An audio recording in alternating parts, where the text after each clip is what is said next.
Chair now recognizes the gentleman from Texas, Mr. Hunt. Thank you, Mr. Chairman, and thank you, brave ladies, for being here today. I greatly appreciate it, and I admire your bravery in these times. Many of my colleagues on the left like to discuss gender-affirming care and claim that puberty blockers and hormone therapy and sex reassignment surgery are the only ways to treat gender dysphoria.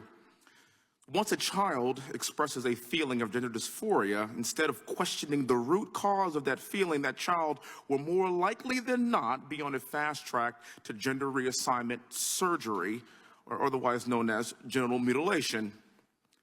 But I want you to imagine something. What would happen if we affirmed every thought that our children have? I'd like to show you a food pyramid. Now I know what you're thinking. This is not the FDA's approved food pyramid, although many of you probably wish it was. This is the food pyramid according to my 4-year-old and my 2-year-old daughters. And by the way, in the Hunt house, we don't do Ben & Jerry's. It's Bluebell only.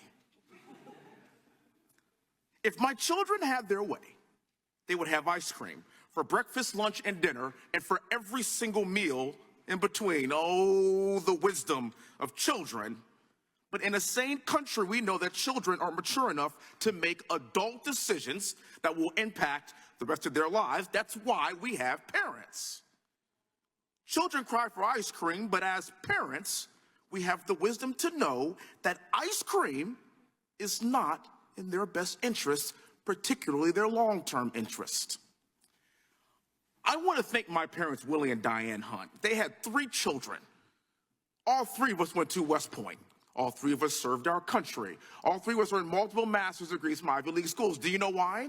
Because my parents did not give in to the thoughts of an adolescent Wesley Hunt. I am a United States Congressman because my parents didn't listen to me when I was 8 years old. They raised us. They cared for us. They taught us the ways of being successful people. When it comes to gender dysphoria in children, many in the American medical establishment have absolutely lost their minds. A child will tell their parent they have thoughts of gender dysphoria, and the parent may take that child to a doctor.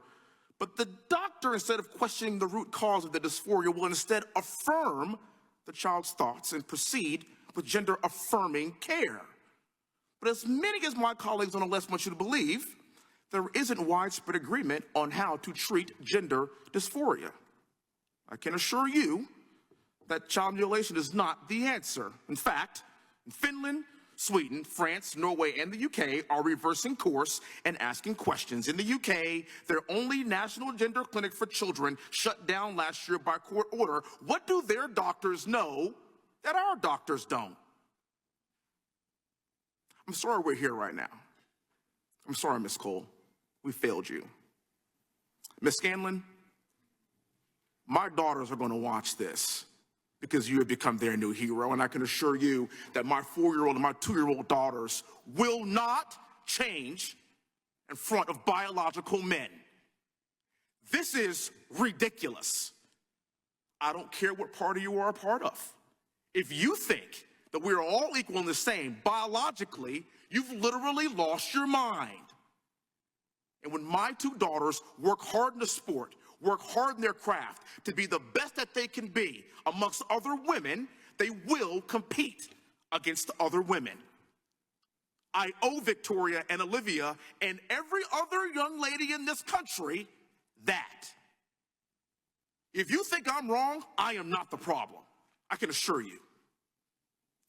We have an opportunity in this country to get this right in 2024 so we could stop all of this foolishness. But I cannot thank you ladies enough for bringing this up. I apologize that we live in America where this is happening. But thank God for the American Spirit Fire, and thank God for brave women like you, because it's brave women like you that are going to turn the tide so that future women won't have to suffer in the same way that you have. God bless you.